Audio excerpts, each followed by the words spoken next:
2024 లేదా 25లో డిగ్రీ లేదా బీటెక్ చదివారా? సాఫ్ట్‌వేర్ జాబ్ కోసం ఎదురు చూస్తున్నారా? అయితే కోడ్‌జ్ఞాన్ 100 డేస్ కోర్సులో చేరండి. జాబ్ సాధించండి.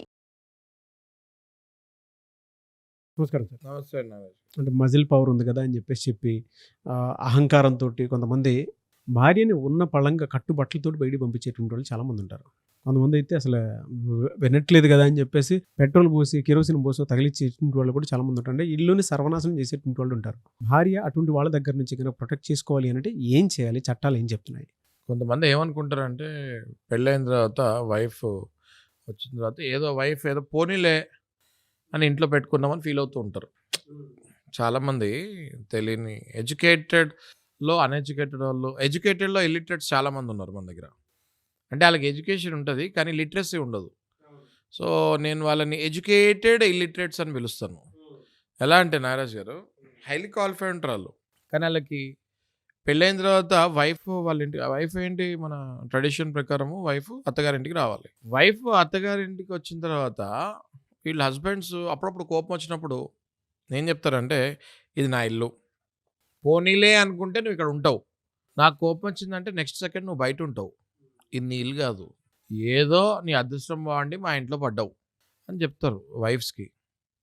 ఈ వైఫ్స్ కొంతమంది పడతారు, కొంతమంది హైలీ సెల్ఫ్ రెస్పెక్ట్ ఉన్న వాళ్ళు ఉంటారు నాగరాజు గారు, వాళ్ళు they will not take it.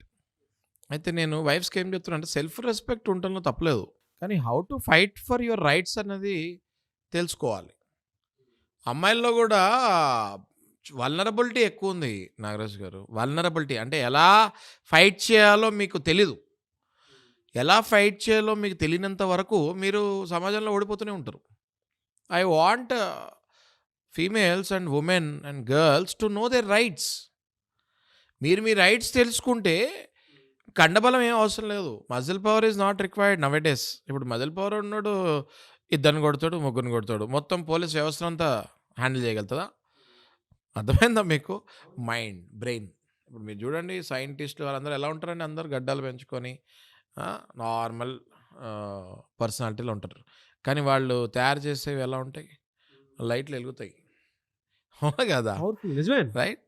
So నేను అనేది ఏంటి అంటే, ఉమెన్కి రైట్స్ ఏంటి అన్నది మీరు చదువుకుంటే, మీ రైట్స్ మీరు చదువుకుంటే, హస్బెండ్ ఇలాంటి పిచ్చి మాటలు మాట్లాడినప్పుడు ఎలా మాట్లాడతాడు హస్బెండ్, కొన్ని సందర్భాల్లో ఇంకా నువ్వు వెళ్ళిపోయి ఇక్కడి నుంచి అంటాడు. అసలు గొడవపడ్డప్పుడు వైఫ్ ఎందుకు వెళ్ళిపోవాలి ఇంట్లో నుంచి అన్నది వైఫ్ ఆలోచించాలి. ఒక్కసారి పెళ్ళైన తర్వాత మీ అత్తగారింట్లో అడుగు పెట్టిన తర్వాత ఆ ఇల్లు మీదే, అది మీరు అర్థం చేసుకోవాలి. చాలామంది ఏమనుకుంటారంటే, అయ్యో నన్ను రానిచ్చారు చాలా థ్యాంక్స్ అండి, అలా చెప్పక్కర్లేదు. That house is yours. అంటే కొంతమంది కోడళ్ళు ఏమనుకుంటారంటే, ఆ ఇల్లు నాదే అంటే అయితే నేను అమ్మేసుకోవచ్చా? అది కాదమ్మా, ఈ ఇల్లు మీదే అంటే నివసించే హక్కు మీకు జ్యుడిషియరీ సిస్టమ్ ఇచ్చేసింది. చట్టం మీకు ఒక్కసారి పెళ్ళైన తర్వాత అత్తగారింటికి వెళ్ళిన తర్వాత ఆ ఇంట్లో ఉండే హక్కు మీకు చట్టం ఇచ్చింది. దాన్ని మీరు ఉపయోగం చేసుకోవాలి. మీ వైఫ్ ఇంట్లో నుంచి, మీ హస్బెండ్ మిమ్మల్ని ఇంట్లో నుంచి వెళ్ళిపోమన్నప్పుడు మీరు ధైర్యంగా చెప్పచ్చు, యాజ్ పర్ ద రైట్ నాకు ఇంట్లో ఉండే హక్కు ఉంది, కావాలంటే నువ్వే వెళ్ళిపో అని ధైర్యంగా చెప్పచ్చు, లీగల్గా చెప్పచ్చు. హస్బెండ్ని ఎవిక్ట్ చేయొచ్చు. మీకు చెప్తాను నాగరాజు గారు, డొమెస్టిక్ వైలెన్స్ అనే ఒక యాక్ట్ 2005లో తెచ్చింది దీని గురించే. హస్బెండ్ నిర్దాక్షిణంగా వైఫ్ని రోడ్డు మీద వదిలేసి వెళ్ళిపో అనేవాళ్ళు ఇంత ముందు. ఎక్కడికి వెళ్ళాలి మరి? అత్తగారింటికి మన పద్ధతి ప్రకారం అత్తగారింటికి ఎందుకు రావాలి మరి అమ్మాయి అని చాలా రీసెర్చ్ చేసిన తర్వాత లీగల్ అనలిస్ట్లో ఒక బిల్ని పార్లమెంట్లో ప్రవేశపెట్టి డొమెస్టిక్ వైలెన్స్ యాక్ట్ అనేది ఒకటి బిల్ పాస్ చేస్తాం జరిగింది. ఆ డొమెస్టిక్ వైలెన్స్ యాక్ట్లో ఏం చెప్తుంది అంటే, ఒక భార్య అత్తగారింటికి వచ్చిన తర్వాత అత్తగారికి ఎంత హక్కు ఉంటుందో ఆ ఇంట్లో ఉండటానికి, కోడలకు కూడా అంతే హక్కు ఉంటుంది ఆ ఇంట్లో ఉండటానికి. ఇంటి మీద సెల్లింగ్ రైట్స్ ఉండవు, ఓనర్షిప్ రైట్స్ ఉండవు, కానీ లివింగ్ రైట్స్ పూర్తిగా ఆ కోడలికి ఉంటుంది. దాన్ని వాడుకోవచ్చు. ఇది ఎంతమందికి తెలుసు అని నేను అడుగుతున్నాను. ఎంతమందికి తెలుసు? ఇది చట్టం చదివే వరకు నాకు కూడా తెలియదు ఈ విషయం. ఐఎమ్ 100% ష్యూర్ ఐఐటీలు, ఐఐఎంలు, ఇంజనీర్లు, డాక్టర్లు చాలామందికి ఇప్పుడు నేను చెప్పేది తెలీదు. ఎడ్యుకేటెడ్ ఇల్లిటరేట్స్ అంటున్నాను నేను, అందుకే కొంతమందికి తెలీదు. You have to know this and you have to let this information to flow in the society for the welfare. నువ్వు చెప్పాలి. మీ ఇంట్లో పనిచేసే వాళ్ళు ఉంటారు, మీరు ఆఫీస్లో కొంతమంది ఓకే ఉమెన్ సర్వెంట్స్ ఉంటారు, క్లాస్ 4 ఎంప్లాయీస్ ఉంటారు, పాపం చదువుకోరు వాళ్ళు, వాళ్ళకి అసలు బేసిక్గా చదువుతమే రాదు. మీరు చదువుతాం వచ్చిన వాళ్ళే చదవకపోతే చదివే రాని వాళ్ళకి జ్ఞానం ఎలా పెరుగుతుంది? మీరు సరిగ్గా చదువుకొని వాళ్ళకి చెప్పాలి. So when the husband will ask wife to get out of the house, this is my house అని చెప్పినప్పుడు you can always tell your husband, you get out of the house, I have every right to live in this house as per the domestic violence act against women 2005. ఇలా చెప్పి మనం కోర్టుకి వెళ్తే domestic violence section ప్రకారం చాలా ఉన్నాయి. ఇంకా only నివసిస్తానికే కాదు, హస్బెండ్ ప్రేమగా చూసుకోవాలి, హస్బెండ్ నెల నెల ఎంతో అంత ఖర్చులకి, ఒకవేళ వైఫ్ కావాలి, వైఫ్ ఎర్నింగ్ కాకపోతే ఎంతో అంత వైఫ్కి పర్సనల్ ఎక్స్పెండిచర్కి కూడా డబ్బులు ఇవ్వాలి. అన్నం, పప్పు, కరెంటు బిల్లు కట్టేస్తే భర్త నా బాధ్యత తీరిపోయింది, ఇంకా నేను మిగతా డబ్బులన్నీ బయట వాళ్ళ మీద విరజల్లొచ్చు అని కొంతమంది ఇప్పటికీ సిటీలో కూడా అనుకుంటారు, ఊర్లలోనే కాదు. ఊర్లలో అనుకుంటారంటే ఓకే, సిటీలలో కూడా ఇంకా అట్లా అనుకుంటున్నారు. అండ్ నా బాధ్యత ఏంటి, నేను ఇంటి రెంట్ కట్టాను, కరెంటు బిల్ కట్టాను, బట్టలు ఉన్నాయి కదా, సరిపోతాయి అట్లా కాదు.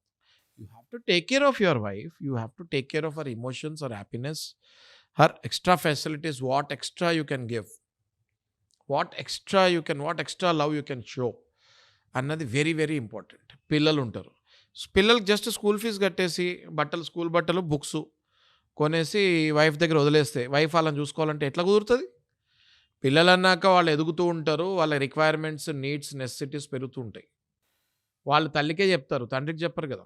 ఫస్ట్ తల్లికే చెప్తారు ఎవరైనా పిల్లలు వచ్చి, నాకు ఇది కావాలి, నాకు అది కావాలని. ఆ తల్లి మళ్ళీ తండ్రిని అడిగినప్పుడు తండ్రి ఇవ్వాల్సిన బాధ్యత ఆయన మీద ఉంటుంది. అది ఇవ్వకపోయినా కూడా డొమెస్టిక్ వైలెన్స్. ఓకే, ఆడపిల్ల అప్పుడప్పుడు పుట్టింటికి వెళ్ళి తల్లిదండ్రిని చూసుకోవాలనుకుంటుంది. నువ్వు దగ్గరుండి పంపించాలి, ఫెసిలిటీస్ కలిగియాలి. నువ్వు పంపించవు, వెళ్తా అన్న వాళ్ళని వెళ్ళనీయకుండా అనేక మూడ్లు పెడుతూ ఉంటే that is also domestic violence. You are inheriting your rights. ఏ సెక్షన్స్ వర్తిస్తాయి సార్ వీళ్ళకి డొమెస్టిక్ డొమెస్టిక్ వైలెన్స్లో ఒక 17 నుంచి 20 సెక్షన్స్ వరకు ఉంటాయండి. ఓకే, ఇందులో ఒక్కొక్క సెక్షను ఒక వైఫ్కి కావాల్సిన అర్హతలు ఏంటి, వైఫ్ని ఎలా చూసుకోవాలి, పర్టికులర్లీ వైఫ్ అనే కాదు ప్రతి మహిళని ఎలా చూసుకోవాలి, అండర్ వన్ షెల్టర్ ఒకవేళ మీరు కలిసి ఉంటుంటే ఎలా చూసుకోవాలి అన్నది వర్తిస్తుంది. ఇంకా అద్భుతం ఏంటి అంటే ఈ సెక్షన్, ఈ యాక్ట్ ప్రకారం చూసుకుంటే ఇంట్లో అత్తగారిని కోడలు హింస పెట్టినా కూడా డొమెస్టిక్ వైలెన్స్ అత్తగారు కూడా కోడల పైన వేయచ్చు. ఓకే, ఎందుకంటే అత్తగారు కూడా ఒక మహిళే కదా. ఎక్కడైనా రూల్ ఉందా అండి అందరూ కోడళ్ళే అత్తలను సతాయిస్తారని? అత్తలు కూడా కోడళ్ళని సతాయిస్తారు, కోడళ్ళు కూడా అత్తలను సతాయిస్తూ ఉంటారు అనేక రకాలుగా. So domestic violence act is created for women, not for daughter in law or not for sister in law or not for daughter. It is for mother in law, it is for every women who stays in that particular shelter. So ఇవి చాలామందికి తెలియక husband నువ్వు ఇంకెళ్ళిపో ఇక్కడి నుంచి, నీకు ఇంటికి సంబంధం లేదు అంటే మీరేం చెప్పాలి? ఈ ఇల్లు నాది, లీగల్ రైట్స్ ఉన్నాయి నాకు ఈ ఇంట్లో ఉండడానికి, నువ్వు వెళ్ళిపో ఇక్కడి నుంచి అని చెప్పాలి. అలా చెప్పినప్పుడే హస్బెండ్ కూడా దారిలోకి వస్తాడని అనుకుంటాను. Very good information. Thank you so much Shashikant గారు. థ్యాంక్ యూ నాగరాజ్ గారు.